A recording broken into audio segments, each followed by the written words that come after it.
Shalom Berajá. Vamos a continuar con el ciclo de lectura y estudio de la Torá en nuestro año 5783. Tenemos dos Perashá Mejubarim, tenemos Perashá Jucat y Perashá Balak. En este caso vamos a leer un versículo de la Perashá Balak que precisamente dice así. ויצא משלו וימנעום בלעם בנו ועורבעום הגבר שתו החיים נאון שומע אל אשר מחץ שדי יחצה נופל ולו עיניים מה טוב אלוהיך יקום משכנותיך ישראל. Declaración de Bilán, hijo de Beor, declaración del hombre abierto de ojo, declaración de quien oye las pronunciaciones de Dios, que las visiones de Shaddai ve, caído y con los ojos descubiertos. Qué buenas son tus tiendas, Jacob, tus residencias, Israel.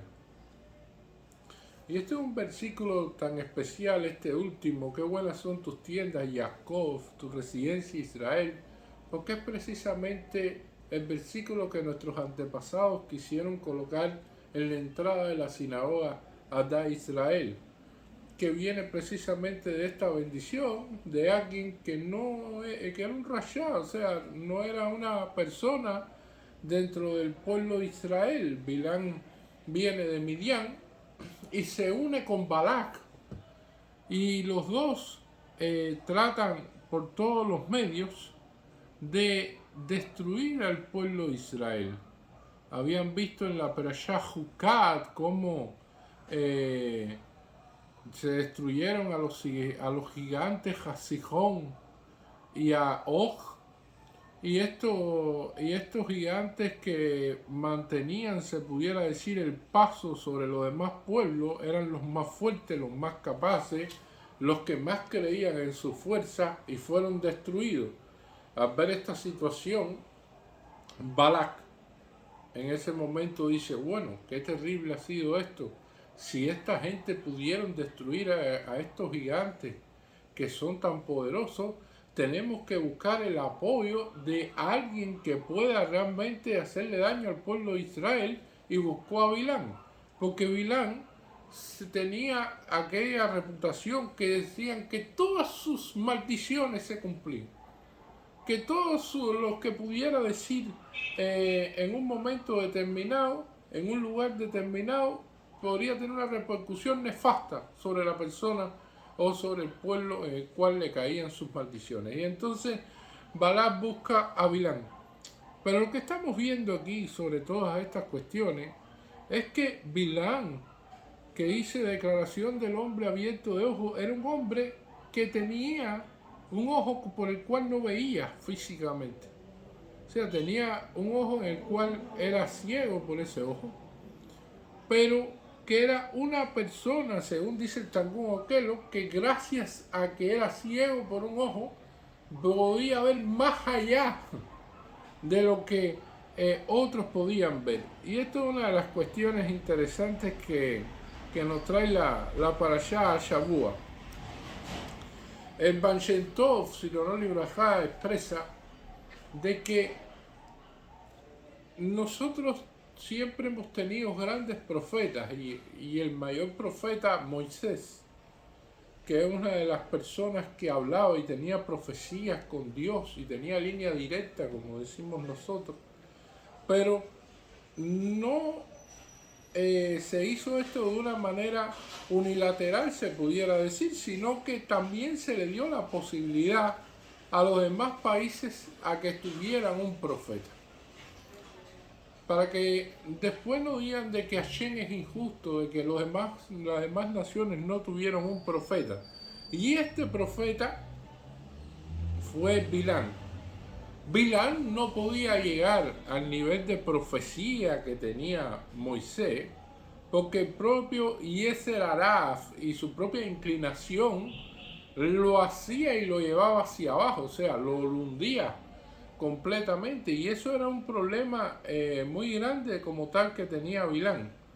Y entonces Bilán podía haber utilizado las dotes de profecía que tenía para hacer buenas acciones, para no lucrar con estas cuestiones y para conducir a las demás naciones por un punto de vista de buscar la igualdad, de buscar el mejoramiento humano, de buscar valores, de dar un mensaje de encaminar en los caminos correctos de Hashem. Y no lo hizo. Bilán en todo momento utilizó estas bendiciones que Hashem le dio para precisamente alquilarse como un mercenario a quien pudiera pagar más, para entonces él dar sus maldiciones y él así cobrar dinero por este servicio que él hacía, y nunca para encaminar a nadie. Y entonces era una persona que se dedicó a maldecir, que se dedicó a la hechicería, que se dedicó a una serie de cuestiones negativas, y por lo cual no llevó a las naciones por un buen camino. Y esto es una de las cuestiones que nosotros estamos viendo aquí.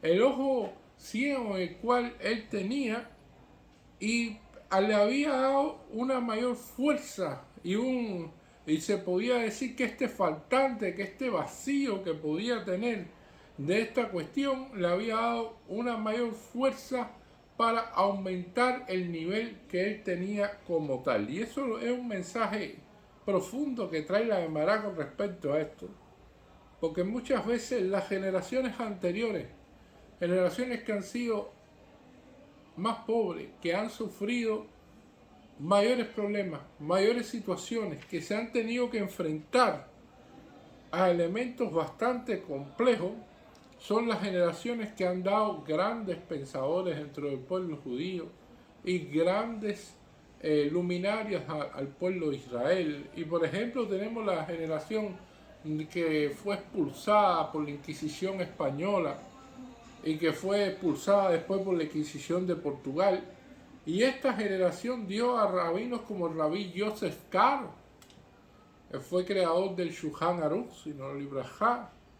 Y entonces, generalmente, no siempre una mejoría económica, no siempre un asentamiento de una comunidad trae consigo de que se mejore desde el punto de vista ético y moral una comunidad. Muchas veces el orgullo crea una barrera y a las personas estas cuestiones pueden ser no tan buenas para ellos. Las cualidades especiales que tienen personas buenas así y especiales vienen a partir de la humildad, y estos son rasgos que definen a Israel y la definen muchas de estas generaciones, las cuales sufrieron mucho, partieron sin nada de distintos países, tuvieron que empezar desde cero, tuvieron que levantarse y tuvieron que realizar, y todo lo que hicieron fueron para crear comunidades sólidas, y sus ahorros y se puede decir, su desenvolvimiento lo emplearon en el beneficio de los demás. Y es uno de los elementos también que hay que tener en cuenta, porque existen valores superiores al dinero y valores superiores a la obtención de riqueza, y viene a ser de los valores que tienen que ver con la moral y la ética, y las cuestiones de que el dinero se utiliza como un mecanismo o como una vía para fortalecer una comunidad, para fortalecer una familia, para fortalecer toda una serie de elementos en la vida, pero que no sea el propósito de la vida. Y esto es una de las cuestiones importantes que hay que ver aquí.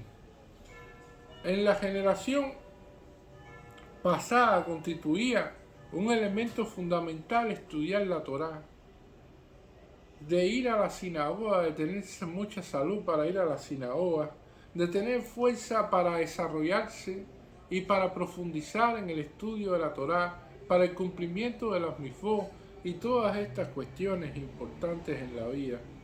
Y esto es un elemento interesante. Hoy en día existen generaciones más nuevas en las cuales solamente piensan en cuestiones electrónicas, que están metidas en las redes sociales, metidas en todas las cuestiones desde el punto de vista tecnológico. O iba caminando por la mañana y veía una muchacha con un celular en la mano y por poco se cae en un hueco que estaba en la calle, porque precisamente el celular viene siendo como si fuera una droga psicológica, una cuestión que no la deja despegarse de la pantalla y tiene que estar ahí viendo eso aunque se caiga en los accidentales que tiene la calle, ¿no? Y estos son elementos importantes. Cuando nosotros celebramos la festividad de Sukkot, cuando preparamos el lulav se compone con el lulav, el hadash y la arabá. En los hadashim usamos 3 hadashim, que significan los 3 ojos que tiene la persona. La persona tiene 2 ojos que son físicos y hay un tercer ojo que está en el cerebro, que es un ojo del raciocinio, el ojo más fuerte, que es el que logra procesar la información de lo que usted ve, la información visual, para entender más allá de lo que usted está viendo. Y esto es precisamente lo que desarrolló Bilam. Bilam tenía esa capacidad de ver más allá. Y por eso, en vez de decir maldiciones como quería Balak y también el propio Bilam sabe que no puede decirla y dice bendiciones. Y esto es una de las cuestiones muy interesantes que va a aparecer aquí, porque existen ejemplos en la vida real de que hay personas que visitan una casa y cuando ven una casa, por ejemplo, y ven que está muy bien pintada, una persona sencilla que la mira y dice, qué bonita está esta casa, qué buena está. Una persona que quizás tenga más raciocinio, que conozca más, que analice con el pensamiento, con el cerebro, diga, esto fue pintado con una pintura plástica, le hicieron esto, pero mira, estas paredes están con problemas y entonces las cornisas aquí también tienen una situación, esta columna que es de carga no está en muy buen estado, por eso le pusieron esta pintura, le echaron un derretido aquí y después cubrieron por eso esta mancha aquí, y por lo tanto esta casa estructuralmente no está tan buena como aparenta estar, y entonces la han pintado para darle otra apariencia. Y asimismo, cuando una persona ve un carro que lo ve muy bonito, muy bien pintado, y entonces dice, ay, qué bonito está este vehículo, qué bonito está. Y hay otra persona que analiza, esta pintura fue dada y entonces debido a cómo se proyecta la pintura y en ese momento debido al sol que está ahí, esta pintura va como tal a traer problemas en algunas áreas en las cuales se va a descacarañar la pintura como tal, y entonces estas áreas no fueron correctamente pintadas. Y además, cuando escuché el motor, entonces ya puedo saber de que está quemando aceite, de que no tiene la fuerza que debía tener, que para poner una velocidad existe problema con la caja, con la sincronización como tal. O sea, hay personas que pueden ver mucho más allá, porque hay personas que miran pero no ven.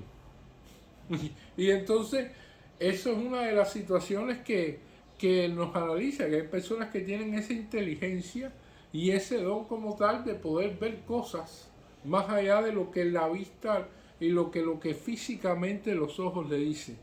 Y por eso nosotros en el judaísmo, para una sola cosa nos dicen de que tenemos que cerrar los ojos y tenemos que quitar el plano de los ojos físicos y buscar el plano del ojo espiritual aquí en el cerebro. Y es cuando nosotros recitamos el Shema Israel. Está establecido que cuando recitamos el Shema Israel, cuando buscamos esa unicidad de Hashem, cuando decimos de que Hashem es nuestro Dios, de que Hashem es uno, entonces realizamos eso precisamente con los ojos cerrados. ¿Y quién está trabajando aquí? Toda la concentración, toda la kavaná, todo viene al cerebro precisamente para que entonces entendamos y llegamos a este plano espiritual especial. Rabí Moshe Cordovero decía, no se desvíe detrás de los corazones ni de sus ojos. Y entonces en cada ojo se puede observar a Hashem. Y esto es una de las cuestiones que nuestros sabios preguntan, bueno, ¿y cómo es eso de que con los ojos se puede observar a Hashem? Dice, se puede observar a Hashem en el Shabbat. ¿Por qué? Porque en el Shabbat no tenemos que trabajar. Como la persona elimina todo lo que tenga que ver con trabajos diarios, con situaciones diarias de problemas, y la persona solamente se dedica a alabar a Hashem y a estar en contacto con Hashem, entonces puede observar a Hashem. Entonces todas las demás cosas le son multas.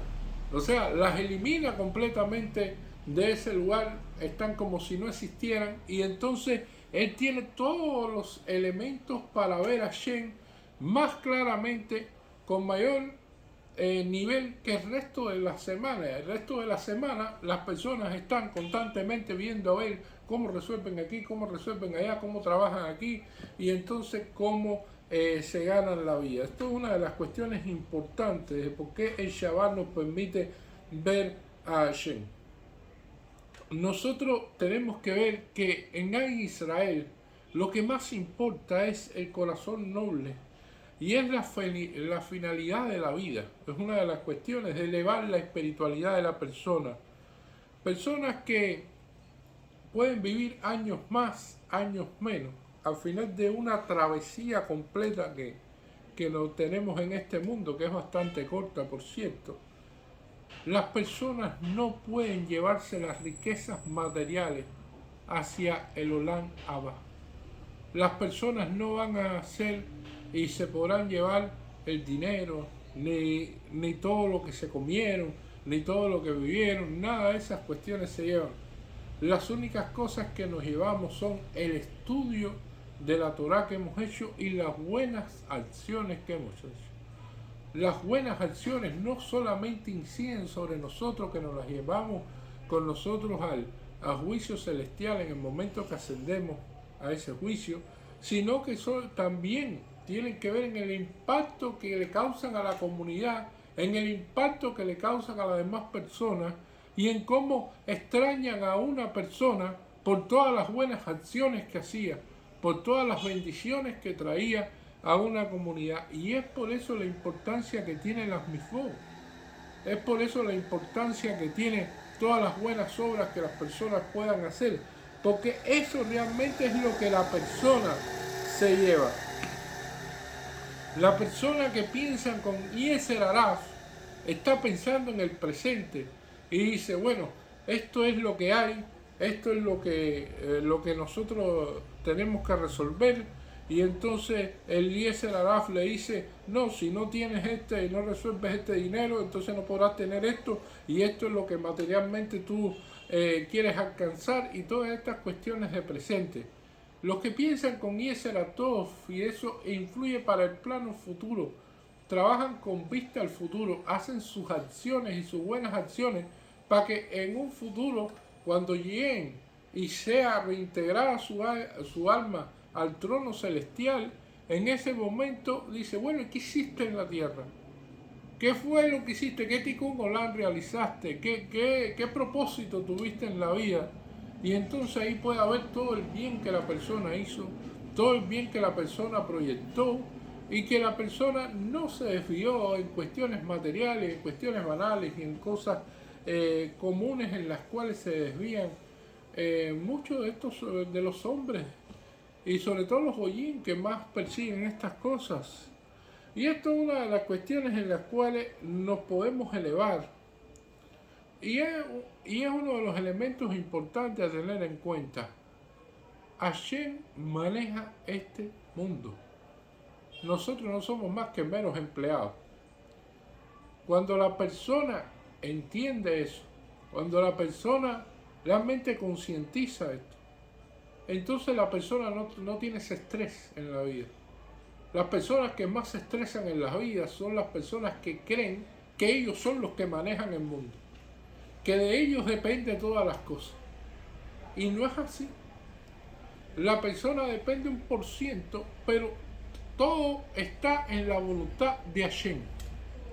Y Hashem es quien decide, el que otorga y el que no otorga. Y es una bendición Porque no solamente bendecimos y ya llegamos a un plano espiritual tan elevado, lo que tenemos, sino también bendecimos lo que no tenemos. Le damos gracias a Dios por lo que no tenemos, por lo que nos falta. Además de darle muchas gracias a Dios también por lo que tenemos. Y cuando se llega a ese plano espiritual, la persona puede estar tranquila, puede estar relajada, puede entonces vivir una vida con menos estrés y no puede en ningún momento desviarse como si fuera un loco en estos mundos que uno ve cuando observa a la gente moviéndose para acá y moviéndose para allá en cosas y en esto complejo, y entonces tengo que venir para aquí y tengo que venir para allá, y entonces nos ven con esa calma, nos ven con esa tranquilidad, nos ven con este sistema que quizás seamos notas discordantes en algunos momentos porque no tengamos ese nivel de estrés que presentan los demás, y eso parte precisamente de nuestra conexión con Hashem y el crecimiento espiritual de la persona, y eso es muy importante en la vida, porque una vez que se alcance con eso, van a llover las bendiciones, va a llover la alegría, va a llover la verajá, la slajá, la sinjá, el briú, todas las cosas buenas de este mundo. Muchísimas gracias.